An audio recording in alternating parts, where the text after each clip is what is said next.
Today is the day of the last preparations before we go live tomorrow with the engine installed here in the Chevelle, and I gotta say I'm getting really nervous. I don't know why. I'm probably making a bigger deal of it than it has to be, but there's a huge difference of being live than to go around messing with stuff that I do on a regular basis here on my own. But I think we're gonna manage. And some of you have shown some interest to see the live, and obviously I know that you are from a wide range of time zones. Most of you are over in the US, which I really suck with time zones, but I would call it that you are behind in time. And obviously there was some guy over in Australia that are way ahead. So I don't know how everything this is going to work out for you, but this is how it's going to be. At 1 p.m. local time, I am going to go live, and I am in the time zone +1. Is it called GMT +1 or USCT +1? Something like that. But I think that depending on where you live in the US, you can be around 6 or 7 hours behind me, which means I start basically in the middle of the night or early morning for you, or maybe I start in the afternoon if you're over in Australia or something like that. So if you want to join 13 p.m. GMT +1, whatever, you can check the time zone. So I would be really happy if you were there at least for a short moment. So I'm really happy that you show interest for it, and the video is going to be automatically uploaded to my Swedish channel in a whole video, and you can go back to that channel. This channel is called Barely Running, and the other channel is Barely Running Sverige. Sverige is Sweden in Swedish. So you can, if you're interested, go onto that channel, check under the live section, and you will probably have the whole video there. And if I really think that YouTube is going to do automatic captions so that you can see what I say in English. So yeah, if you're interested, but otherwise I will obviously get back to you on Monday and update you on everything that has happened. So yeah, that's about that. Now today we can do the last bit of preparations here, and I've decided on a couple of stuff. I want rear shocks, so we're gonna rob the shocks of the El Camino, because I think that if this starts to have some wheel hop, it is gonna break the body or break the control arms or whatever. I'm probably gonna take some water or WD-40 or whatever under the tires to get it started easier. But yeah, we really need to get some shocks. I'm gonna rob them of the El Camino. In looking around for shocks, I found a set of front shocks that I think I'm gonna put on. And speaking on the front, I have checked FedEx, and my package of brake hoses and master cylinder seems to be in the Netherlands at the moment. They arrived there yesterday, so I don't think that we will see those parts here today, which means that we won't have front brakes. And obviously I can put my truck or the forklift outside the garage and attach some straps or chains or whatever into the Chevelle, which I am going to do, but would be nice to have brakes. And if those straps were to fail, I am going to fly through that wall. That's certain. So I am going to do one more thing that I thought of here this morning, and that is I'm gonna lock the front brakes, and I'm gonna do that by taking some sort of flat piece iron, and I'm gonna shove them here into the caliper so that when the wheel rolls, that is going to get caught up on the caliper mounting plate here, and that's going to lock the wheels. And obviously, if you've ever done a burnout, you know that you could push the car forward with locked wheels, especially in here where the floor is kind of slippery. So that's not a definite solution. We can't rely on only that, but it at least gives us some help. So that's the plan for the brakes, and I'm really happy with the idea that I got here, because it's very simple and it will help us a lot. We can air down the tires for some extra grip and so on. So I think that the burnout shouldn't be too much of an issue. especially since we don't have any rear brakes either.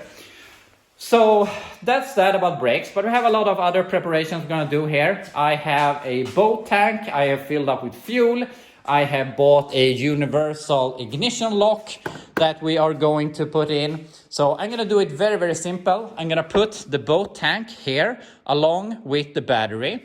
I'm gonna put in the ignition lock either in the correct place or somewhere around there and do a very simple wiring system. Some power to the ignition lock, and we can have ignition out to the engine and also crank out to the engine. And my plan is going to feed the positive and negative here through the firewall along with the fuel line and the ignition and the crank, so that it will be a very, very simple system, which also will help us because obviously we're going to do a lot more welding to this thing, and I don't want to have a tank around here. So it will be very simple to just unhook the tank, lift it up, take it out of the garage, put a plug in it and weld, and when we want to move it, we just put it back in. So that's the plan. And obviously we have a bunch of other preparations here. So I'm going to stop talking and start working. I went ahead and I installed the front shocks, which obviously should be really easy and it wasn't all that much problem, but for some reason, these shocks had a thicker diameter on the sleeve or shell or whatever you call it. So I had to grind the hole a little bigger, but it worked. And obviously I could buy the correct shocks that would have fit, but I had these laying around. They were basically free. I have no idea where they're from. I didn't buy them at least, so I consider them free. So yeah.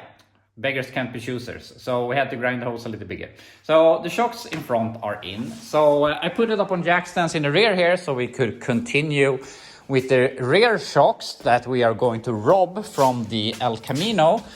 But it's gonna be a bit of a struggle here because the left shock is obviously already gone. Both of these are broken off. We have those on the El Camino.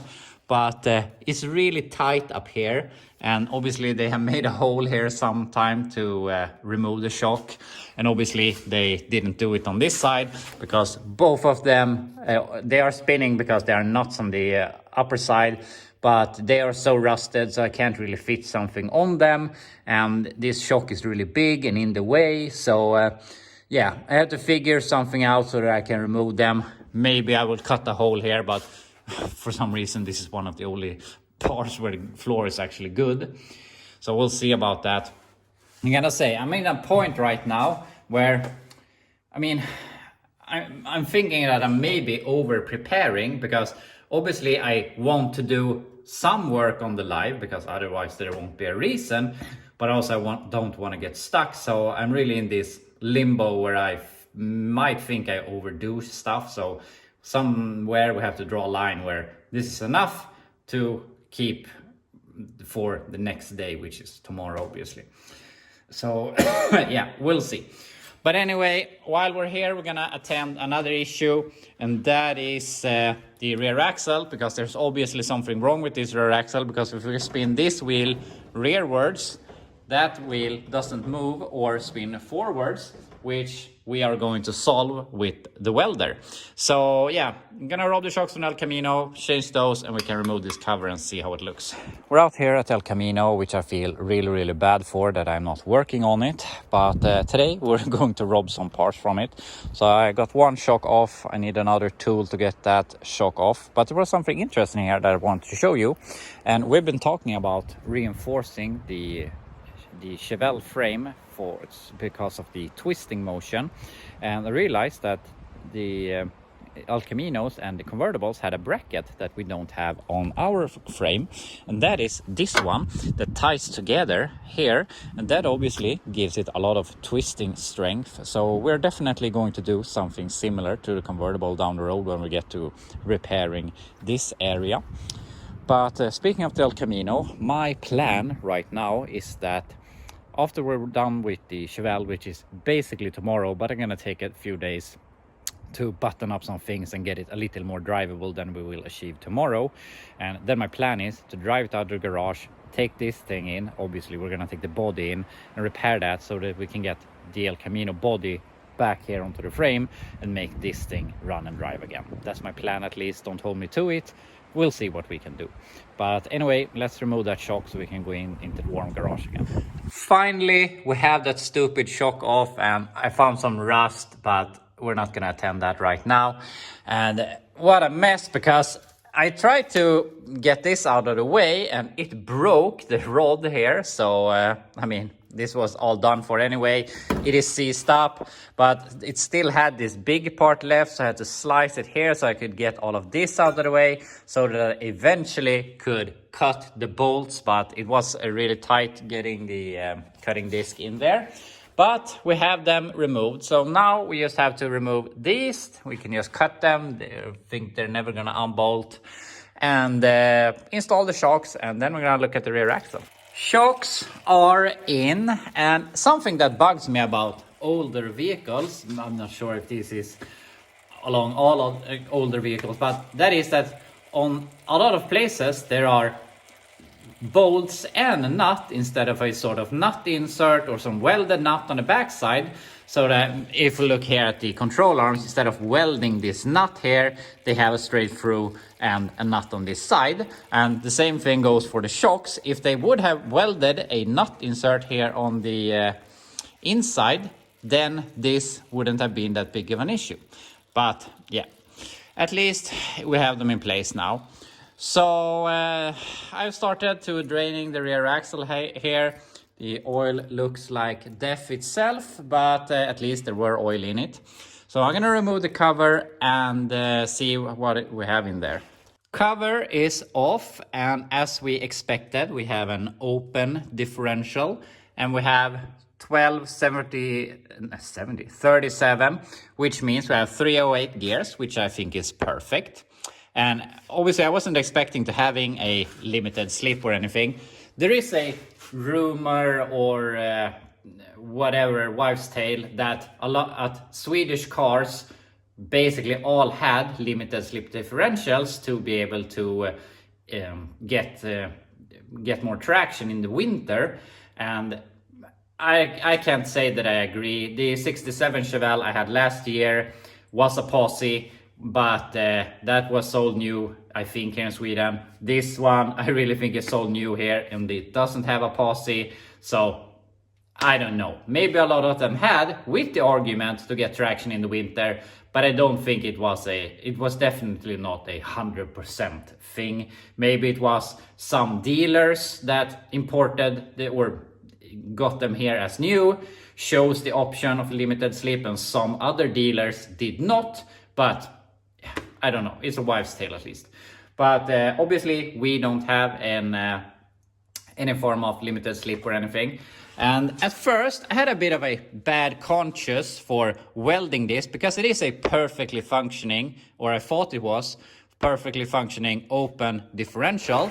And I mean, for a lot of people that's all good. I think it's super boring, and I drive the Chevelle a couple times a week at least, but I drive it sometimes. Now it is wet outside, it's freezing. I have some studded tires with 215 wide tires, and even if I want to get up to speed as a normal person, I one wheel peel everywhere. It has so bad traction. So I would like to have, just to be able to get out of an intersection and get up to speed, to not get someone to crash me in the rear, I would like to have a posse just so I could accelerate faster. And obviously it's way more fun to have a posse. So yeah, what I was going for is, I had a bit of a bad conscience, but then I looked a bit here, and if we look at the bottom spider gear, we can see there is a lot of play in this in the differential here, and we can see the same thing up here. It's even worse. And if we check here, we can see that the pin is moving around a lot. So I don't feel so bad anymore. This is basically a ticking time bomb, and with me behind the wheel, the fuse isn't very long. So I'm gonna go ahead and weld it, and I prefer to have a limited slip, obviously, but beggars can't be choosers, as I often say, and I want to save money where I can. And if anytime in the future I feel I have the money for it, then we can slap a limited slip in it. And I gotta say, the biggest thing that's holding me back from putting limited slips in everything I have is not so much the money, because they're like $450 on Rock Auto. I can have it at home for maybe 600, 650 or something.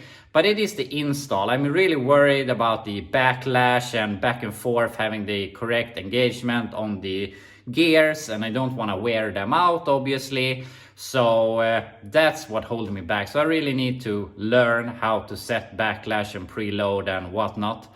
So that and fixing automatic transmission is something that I would like to learn here in the future, but not today. So for now, I have put some brake clean on this, so I'm gonna let it air out, remove this thing, and then we can weld it. I'm gonna remove these 2 bolts, and we have to make sure that the filler bolt, or filler plug rather, can be removed so that we can fill it later on. We're back. I made some first tacks, so everything's together. I just want to feel if we get all of the play out, and it's a lot better. The only play we have right now is in the splines in the drive or the axle shaft. I was contemplating to put a tack here to remove that play, but I realized if I just weld this gear to the housing, that's basically the same thing. So now it's fully serviceable. We can remove this bolt, remove the pin, get the C-clips out and remove the axle shafts. Maybe we break them, or we have to change the seals or whatever. So yeah, this is gonna be good. Maybe down the road we get a limited slip, but that's not for today. So let's weld this all together. This has taken forever, not so much the welding. That went by fast, and I think that it is definitely good enough. You can't reach much from this side, but I did what I could. So I think this is gonna hold. But what took most of the time was removing these 2 bolts that broke, and I tried welding nuts, washers, bolts, whatever, and they wouldn't budge. So eventually I drilled them out, and I drilled them bigger and bigger and bigger until I thought that it was thin enough so that I can run a tap through it, which I have done, so I saved the threads. But yeah, it took way too long. But it's done at least. I also removed the fill plug, which came out easily, thankfully. So now we can take some RTV, slap the cover back on, fill it up with oil, and do something else. Cover is back on. I filled it up with fluid. I have written the gear ratio on it, and I also wrote svetsad, which in Swedish is welded, so that I will remember. I will probably not forget that it is welded, but there might be a time when this rear axle gets off the car and be put in a stack for whatever reason, and then I know. And also maybe I need to borrow this for something else, and I want to know the gear ratio so that it will work with what I intend to do. So I realized I have so many cars right now, so I forget.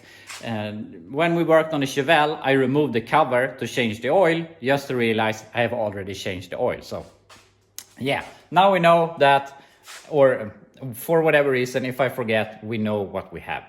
So that's all good. So we're done with that. We're done with the shocks. We can basically put it down on the ground, but I think I'm gonna keep it up in the air so that tomorrow I can stab the engine in, get the transmission cross member on, and also we can put in the drive shaft. Then I think I'm probably done under it. Then we can get it down on the ground and continue with everything else. And the list right now is basically optional stuff for today. Front brakes, we have talked about stabbing something in the rotors. We're gonna look into that here soon. Turbo drain, we have talked about the turbo. I'm gonna talk a little bit more about that. Fuel system, what I'm thinking about here is we have 2 different fuel system options. Option A is the easy route, just a simple clickety-clack pump to the carb and it's going to run. But it's a bit boring because obviously we won't connect the boost pipe. So we will have the turbo here and we'll basically just be blowing all the air down on the ground, not making any boost, obviously.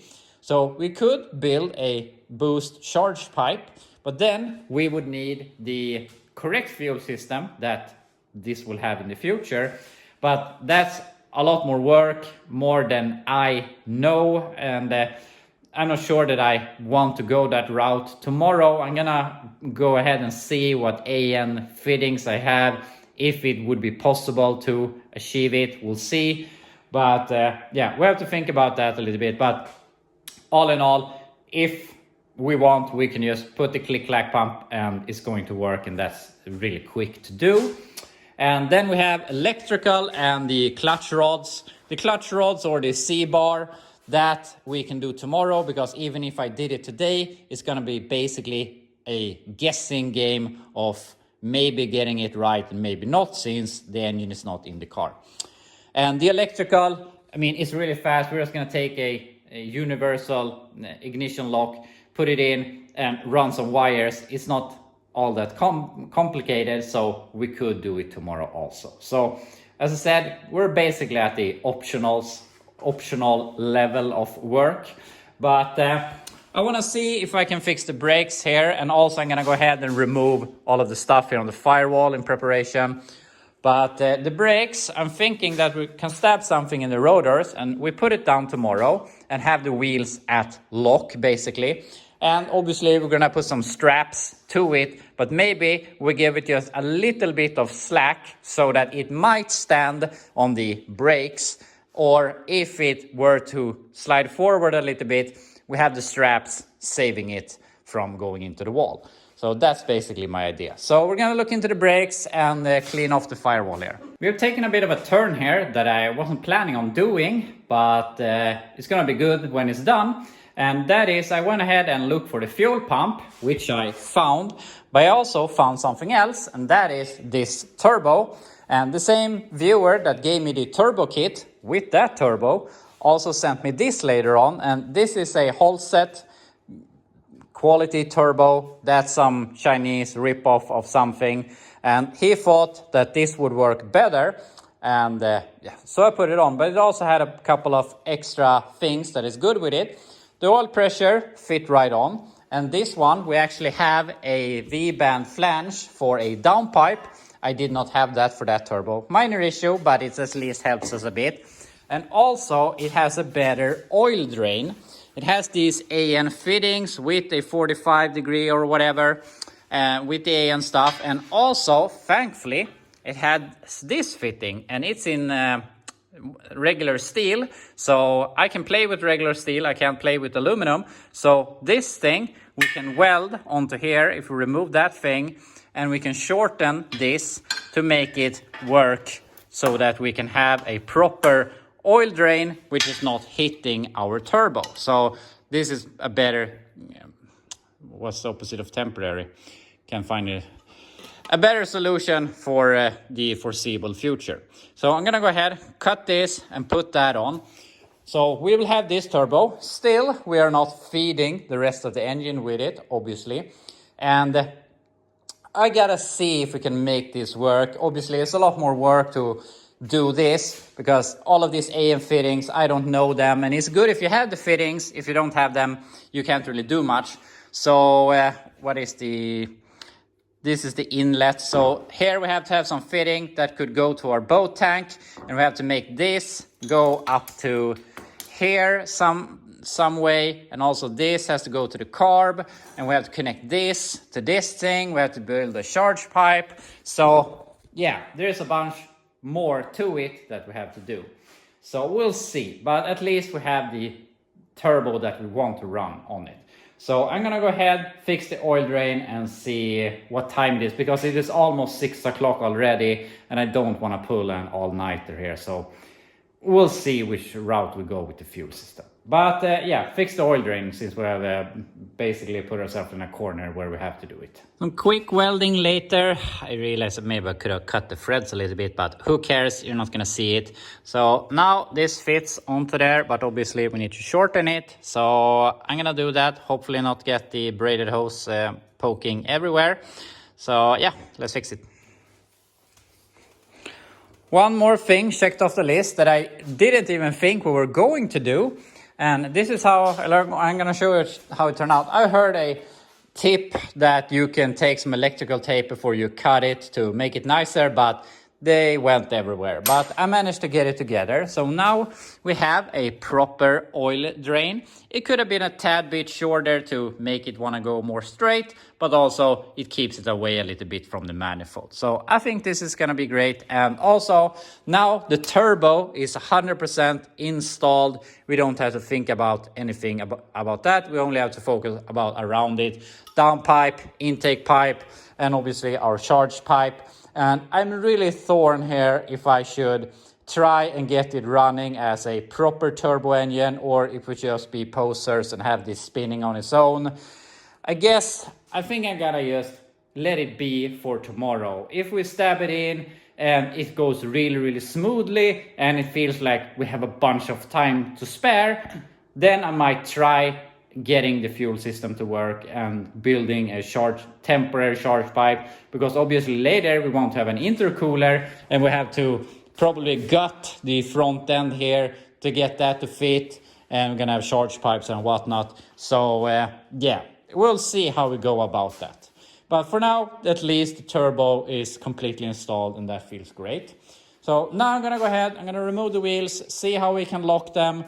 And I'm going to remove all of these things, that thing, and also that bracket, because that might interfere with the header here.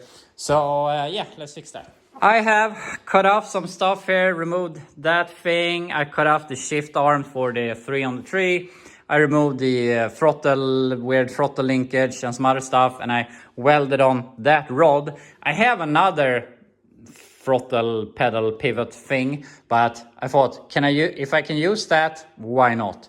So yeah, that should work. So we're prepared here as much as we're gonna get. And I've been picking up all of the AN stuff that I have, and we might be able to solve it, but I'm not really sure.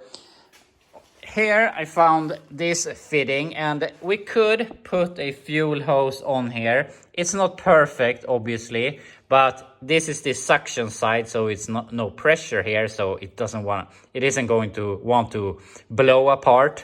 And we have this connected to the fuel pressure, progressive fuel pressure regulator, and then obviously we need to get this to the carb. And I'm not really sure how I'm gonna accomplish that, because I only have this fitting, and yeah, I'm not really sure how I'm gonna solve this in any good way. So yeah, I will see tomorrow if it feels feasible to run it with boost. Obviously there's a bunch of other stuff. We need to build a charge pipe, and with that also we're not going to get any sort of function in the wastegate, so we might be boosting this thing to the moon. So yeah, I mean, there's a pretty big thing we're gonna do here today by just putting in the engine, making it run and drive, and to also add the boost on top of that.